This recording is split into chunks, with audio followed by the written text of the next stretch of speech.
It became harder and harder to tell what was real, and then one day, nothing was. This is reality's end.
Chapter 2. The Honourable Member. Charles.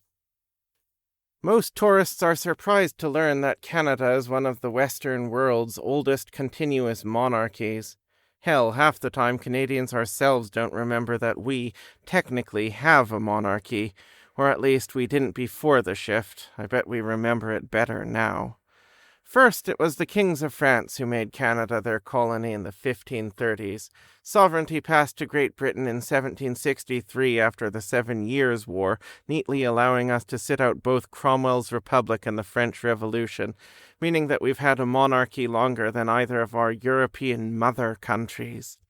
Then, with the Statute of Westminster in 1931, Canada finally got its own legally distinct crown, albeit one that just so happened to be worn by the exact same person who wore the British and Australian ones. But, French or British or Canadian, absolute or ceremonial, willingly or unwillingly, the fact remains that for nearly 5 centuries, the land now known as Canada has been under the continuous rule of a king or queen, and each and every one of them eyes me haughtily from out of their oil portraits as I walk through the Senate foyer in the centre block of Parliament. The world may have changed, reality itself may have changed, but Canada, against all odds, remains a monarchy. I haven't been to Parliament since the capitulation, and our new gentry look like they've done some redecorating. Like most of Ottawa these days, the centre block's Gothic revivalist walls are thick with frost, but here, at least, it's artisanally arranged in a delicate whorl pattern, filling the space with an ethereal glow to replace the now useless electric lights. The craftsman in me is impressed. These fairies have a decent sense of aesthetics. The elected representative in me, on the other hand, is disgusted that they've given themselves something so pretty when their new subjects are starving. A couple of soldiers, tall, pale blue in color, and with faces that look like they were hand-sculpted from ice by snobby angels, glared down at me. I guess that schlubby, working-class-looking guys must clash with the look they're going for in this fine establishment, and I'm wearing my best tie. I put on my friendliest smile, the one I save for people who really hate me, and approach one of them. "Good afternoon, gents," I say, extending a hand that the fairy quite pointedly does not take. "I'm Chuck Oakes, Member of Parliament for North Saskatchewan-Athabasca, here for the new Governor-General's installation." "We know who you are," the fairy replies, in such a tone as to imply, probably accurately, that this is the sole reason why he hasn't parted my head from my shoulders. "Fantastic! Can I go into the Senate chamber now, or—" "No, you will wait with the other parliamentarians." "Oh, well, in that case, can you tell me where everyone is?" My interlocutor thrusts a finger violently towards a hallway at left. "Great, thanks, buddy." I flip him an enthusiastic finger gun and set off in the direction indicated. I find the other parliamentarians in what used to be one of the committee rooms. What few of them there are, anyway. At dissolution there were 338 seats in the House of Commons and 105 in the Senate, but barely 60 people look to be here today. "You look awfully chipper, Mr. Oakes," greets Byron McFeely, a career stuffed shirt from New Brunswick, who was appointed to the Senate sometime in the 1980s and who hasn't had a single independent thought since then. "I'm crying on the inside," I tell him, which sounds like a hackneyed joke, but is an accurate summation of my mood. "Where's the Prime Minister? The PM is unable to join us today," intones Oscar Cluche, the industry minister, and by the look of things, the only member present from the government's front bench. Cluche is famous for his fashion sense, his well-tailored business suits and well-coiffed, well-manicured appearance. GQ did a profile on him one time. Today he sports a fashionable 5 o'clock shadow and a suit that looks a size or two too large for him. That, more than anything else, drives home just how screwed we are. "What my learned colleague means is that the Prime Minister ran away," says Heidi Hiscox, the official opposition's critic for some minor portfolio I can't be arsed to remember. "Much like your own leader, isn't that right?" challenges a government backbencher, his name might be Kuntz, from some riding in British Columbia. "For your information, my leader was off dialoguing with constituents in his riding when the power stopped working, not like yours, who hopped on the first—" "Order!" someone shouts. I turn to see Rupee Dollywall, one of my own caucus colleagues, who has taken to standing on a chair. This triggers a Pavlovian reaction among the assembled parliamentarians, who hush their arguments, if only for a moment. "What, are you the Speaker of the House now?" demands Kuntz. "Yes," Dollywall declares, and I'm surprised by how much volume she can get out of such a petite body. "Anyone have a problem with that?" No one raises their hand, which I guess indicates universal acclamation under the present circumstances. Oscar Cluche seizes the opportunity. "Ladies and gentlemen, mesdames et messieurs," he oozes, stepping out in front of Rupee. "The Speaker recognizes the Honourable Member for Beauregard," she hastens to say. Cluche nods at her appreciatively. "This is not the time for partisan rancor. Look around you. Our country is occupied. Our people are starving. Reality itself is broken, and the Prime Minister is gone. If ever there was a time for a national unity government, this is it." "Under you, no doubt," exclaims Hiscox. "I appear to be the senior member on the government bench. With the Prime Minister gone, I am his acting successor according to orders in council." "Hold on," Hiscox exclaims. "We have more members here. If anyone is to act as Prime Minister, it should be one of us." This triggers a chorus of agreements from the official opposition, which does indeed seem to outnumber the government. But I can see that there's a flaw in her reasoning, and much though I might dislike Cluche, he is in the right. "Point of order," I say, raising my hand. "The Speaker recognizes the Honourable Member for, North Saskatchewan Athabasca," I whisper. "For North Saskatchewan Athabasca." "Thank you, Ms. Speaker," I say, hoping to instill some sense of decorum. "As you know, I don't have a horse in this race. My party doesn't have precedent or the most MPs on our side, and we have no claim to the government. But, for the record, Monsieur Cluche has the law on his side. Regardless of who has the most MPs, the government is appointed by the Governor-General. The outgoing GG named Monsieur Cluche's party the government, and the outgoing PM's orders in council made him acting Prime Minister." "But the Governor-General is gone," protests an opposition backbencher, whose name I can't recall. "Order!" cries Rupee. "In fact, the new Governor-General will be arriving within 2 hours, says Cluche, his smugness returned despite his shabby appearance. "Until such a time as she says otherwise, the government stands." "What the fairy, Viceroy?" demands Hiscox. She catches herself and then, in a lower voice, adds, "The gentry are lunatics. I hear the new self-styled King of America is using the President as a human mount." "Cousin Grospelt," mutters a government backbencher, tactlessly but also accurately.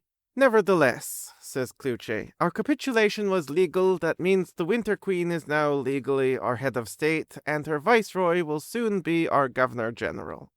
I can't believe you're sticking to a strict interpretation of the law, given everything that's happened. Given everything that's happened, I pipe in, the law's the only thing we have.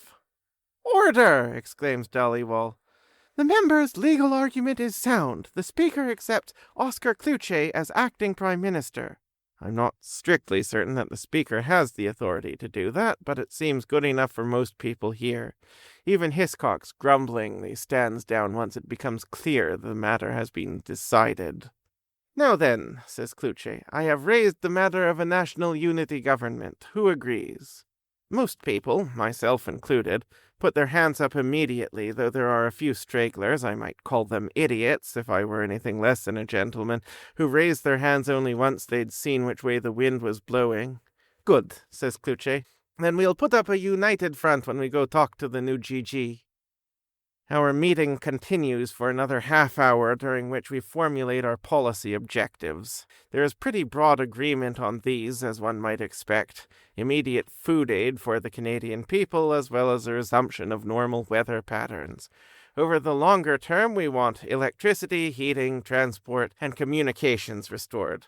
We are just in the process of discussing public education in magic, when the door swings violently open. A single fairy guard, relatively small in stature, but still no doubt able to kill every last human in the room, struts inside, helmet tucked under his arm. Your presence is required in the Senate chamber, he announces. With these words uttered, he spins on his heel and marches out of the room. For a moment, not a person moves, and then Senator McFeely, of all people, clears his throat. Well, I don't know about you, but I don't want to be late. Would you care to walk with me, Mr. Oakes? Oscar Cluche asks as we file out the door. Certainly, I shrug. To what do I owe this unexpected honor, Mr. Acting Prime Minister? Gratitude, he replies, either failing to notice or choosing to ignore my sarcastic tone. And curiosity. We've had our share of differences politically, and I've never gotten the impression that you liked me much as a person. So why did you stand up for me back there? Because I mean what I say about the law, I reply. Right now, it really is all we have. That's a surprisingly conservative perspective. Aren't you supposed to be a radical? I am, I reply. But I mean it literally. Right now we have no food, no weapons, no idea how to even fight, for God's sakes. They could wipe us out to a man, woman, and child if they wanted to. Literally the only thing that stands between us and annihilation is our constitutional order and the desperate, flailing hope that the new viceroy gives a flying fuck about it, pardon my French. And if we want her to take it seriously, we need to show her that we take it seriously, which means, I sigh, you for Prime Minister. Cluche releases a smug little closed-mouthed chuckle at this response. Then he lays a hand on my shoulder. I want you to come with me when we present our demands to the new Governor-General. I pause. Are you sure you want to present them as demands? I mean, we have no leverage. That's exactly why we need to be uncompromising. We must show them that we're unbroken and unbowed. We've already capitulated, I insist in a whisper. We don't even know the lay of the land with this GG. Is it really wise to immediately stake out an adversarial relationship? Cluche's lips form into a tight, humorless smile. Why don't you leave the business of governing to those of us who have actually been in government? He walks on ahead without me. Arrogant bastard. We pass into the Senate chamber, and here, too, the fairies have been redecorating. The first thing I notice is the throne against the wall opposite. There was a throne there before the conquest, too, of course. The Governor-General would sit in it during her annual speech at the opening of Parliament. But it was more like a fancy chair carved from wood with plush red upholstery. It was the sort of throne that you would expect for a constitutional monarchy that's culturally allergic to ostentatiousness. This, though, is a throne. It's ornately carved from ice, or glass, or perhaps even diamond, and gleaming with swirls of red gold and inlaid rubies, and it sits tantalizingly empty, awaiting the arrival of its occupant. About 100 or so armored knights stand clustered around it, some carrying banners of various colors. They look more ceremonial than combat-ready, but I don't doubt that they could kill the lot of us if they wanted to. A fairy usher directs us at spear point to our own seats. A number of rows of shitty, collapsible chairs arranged along the Senate floor. The rows of plush red seats running along the chamber walls, which used to seat the senators themselves, today are full of what I take to be fairy nobles, the gentry's gentry, clad in virgin cloaks of colors I didn't even know existed. I smirk at the calculated humiliation, but sit down nonetheless. Save the outrage for later. Cluche looks like he could benefit from that advice. A few rows in front of me, he seems practically trembling with rage. I can tell our meeting with the Viceroy is going to be an absolute barrel of laughs. The ceiling's an improvement, at least. The old ceiling was done up in an ugly wallpaper pattern of heraldic symbols. Now it's a fresco of the night sky, stars all tinged in red light, presumably to match the Senate's overall color scheme. Why bother keeping the color scheme? Why bother keeping Parliament at all, come to think of it? This question, like my anger, will need to wait because at that precise moment a hush falls over the room. I look up, as this seems to be the general direction of everyone's attention, and perceive what the commotion is all about. "Chancellor!" someone whispers excitedly, and so it is. The first thing I think is that someone has done their research about their new vassal state. The second thing I think is, holy shit, a flying canoe. But there it is, not an illustration, but paddling hard through the endless sky. A month ago I would have dismissed this as an optical illusion, a giant LCD screen or something like that. But now I recognize it as real, or as real as anything is anymore. Images lose their power when they're endlessly repeated. They become a sort of joke, even when there's nothing funny about them. In Quebec I'd seen the chasse galerie used to advertise beer. But when you actually find it riding low over your head, you discover that there's very little that's cute or charming about a canoe full of cursed voyageurs damned to ride the skies until doomsday. As the boat draws closer, I can make out its occupants. The rowers, of course, whose skin is the color and consistency of stone, and whose eyes look out unseeing upon the world. And between them, 2 women and a dragon. One of the women is the second most beautiful and terrifying person that I've ever seen, second only to my wife when I forget to do the dishes. Her hair is silver, her skin is an icy pale blue, and she has a long, sharp nose and cheekbones that could cut glass. She wears a dress made out of some kind of white fabric, threaded through with ornate patterns of gold. If this isn't enough to identify her as the Viceroy, then there are also her eyes, which look out on the world like someone who finds it wanting.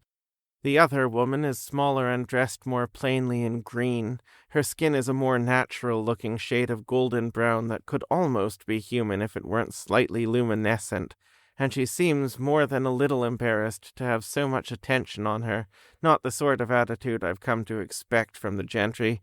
Class differences? My inner rabble-rouser is intrigued. And then, of course, there's a dragon. At about the size of a polar bear, it's small as dragons go, or at least smaller than the dragon who had conquered Fort Knox in the earliest days of the shift, the only member of the species with which I'm familiar. That doesn't make it any less terrifying, though. It has silver scales and the posture of a T-Rex, with what I take to be huge leathery wings wrapped like a cape about its scaly bulk. It has a head like an alligator fat from eating kids, and it roars ferociously as it flies past. The chasse galerie circles about the room a few times, losing altitude before finally settling with a soft thud between us and the throne. I steal glances at my fellow parliamentarians, and each looks frightened to the core of their bones. Only then do I notice that I am, too. For a moment there's silence, and then the pale, haughty woman rises in a single motion to her feet. One of her hands, I now see, carries the end of a sinuous, shiny leash wrapped almost invisibly around the dragon's neck, looking more like a ribbon than a chain. She extends her hand, and a heavily decorated fairy knight clangs forward in a ridiculously ornate suit of battle armor to accept it from her. Not just any knight, I realize. Admittedly, they all look kind of similar, but this one is unmistakably the one called Odan, the general who'd led the march into the city on the day of the capitulation. Odin the Conqueror, as I have no intention of calling him. Still, I can't help but feel kind of sorry for him.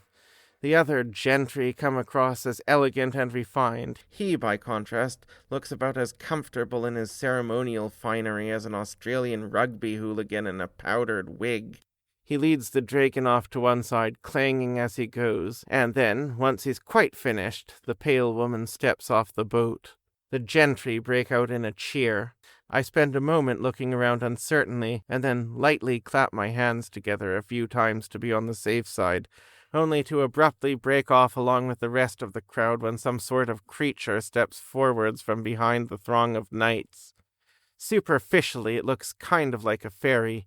The same sharp features, the arched ears, the pointy nose, about the same size, but somehow also like one of those hairless cats. Bulbous eyes, lanky, near-naked body with only a ragged loincloth preserving its dignity. A goblin, maybe? Would I get in trouble for calling it that? Whatever it is, it holds aloft a crystal and starts speaking the fairy language, a long, affectless monologue that sounds like it's being recited. My guess is confirmed a moment later when he, presumably, repeats the address, first in English and then in French. From Her Majesty de Hoyne the Fifth, Winter Queen, by grace of the spirits of land, sea, and sky, of Everglace and all territories and dominions thereof, to our beloved daughter, Princess Celestrine Barrett Ardra av de Hoyne, greetings. We do, by this, our present commission, appoint you, Princess Celestrine, to be during our pleasure, our Governor-General and Commander-in-Chief over Canada, with all powers, rights, privileges, and responsibilities appertaining to the office.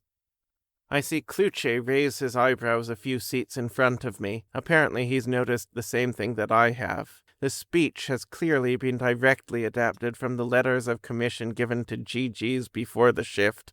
Whoever these people are, they're weirdly obsessed with parliamentary tradition, as if I didn't have enough reason to hate them. The goblin finally wraps up its address and lowers the crystal. Then it ushers the pale woman, Princess Celestrine, over to the throne and asks her something in the same stentorian cadence. The translation comes, "Do you solemnly affirm that you will well and truly serve Her Majesty the Winter Queen in the office of the Governor-General and Commander-in-Chief, and duly and impartially administer justice therein?" "Why?" she replies. "I do." "Do you solemnly affirm that you will be faithful and bear true allegiance to Her Majesty the Winter Queen?" asks the goblin. This time Celestrine pauses for an instant longer. "Why?" This brings about some murmuring amongst the gentry for God only knows what reason. If there's some big deal to this particular oath, then I'm just not seeing it. The princess offers a tight-lipped smile, but no more. And then, abruptly and without warning, the goblin shoves both its frail arms over its head and bellows in fairy. By the time that it screams the translation, "Release the dragon! Libérez le dragon!" the wretched thing is already in the air and barreling directly toward us. Fuck! I dive on impulse toward the floor, my shitty collapsible chair clattering behind me. I hear a chorus of screams from my fellow parliamentarians, startled rather than pained at least, some peals of laughter from the assembled gentry, and then a horrifying, odd quiet. I force myself to look up from where I've cradled my head beneath my hands on the floor. There I see the dragon banking around the room on its two small wings as the gentry look anxiously on. And then, at last, it alights onto the very top of the throne, circles around 3 times, and curls up like an enormous, scaly cat. Okay, so maybe not exactly like the installation ceremonies before the shift. A moment of silence ensues. Finally, the new viceroy announces something in the fairy language in a high, clear voice. From the benches, the gentry start applauding wildly, rising to their feet in a standing ovation so loud that I can barely discern the voice of the goblin. "The throne is treasure! Le trône est un trésor! Vive la reine d'hiver! Long live the Winter Queen!" This is a performance, I realize suddenly. I clamber back up to my feet, picking up my chair from behind me. It's so obvious that I could kick myself for not recognizing it earlier. This isn't just an installation ceremony, and they didn't invite us here as a courtesy. This is a show, and we are the intended audience. Of course we are. Every single aspect has been designed to awe and terrify any humans watching, to impress upon us the gentry's authority, legal as much as magical. Why else bother aping parliamentary protocol? Why else dredge something like the Shaskellery out of Canada's admittedly rather spare cupboards of folklore, or circulate their set piece around the audience like a ridiculous theatre gimmick? The thought cheers me somewhat in spite of my circumstances, because a government that wants to scare you is a government that still cares what you think, and what that means is we have leverage on them. I feel my lips curl into a smile and take in the Senate chamber with new eyes, even as my peers around me nervously reassume their seats. We have leverage on them, I think again, and now it's just a matter of figuring out what it is. You have been listening to a serialized audio adaptation of the novel Reality's End, A Theory of Magic, Book 1, by J.P. Babb, as narrated by J.P. Babb. The novel is available from Otter and Osprey Press and can be purchased in trade paperback on Amazon or as an electronic copy wherever ebooks are sold. The podcast, Reality's End, A Theory of Magic, Book 1, is licensed under copyright by J.P. Babb. Special thanks to Alec Kachan for composing our theme music, an epic arrangement of the Québécois folk song La Le Bon Vent, Sarah Clark for her services as a sensitivity reader, and Berserka Design for the cover. You can support me on Patreon at patreon.com/jpbab for early access to new episodes, bonus commentary, and material from the unpublished sequel.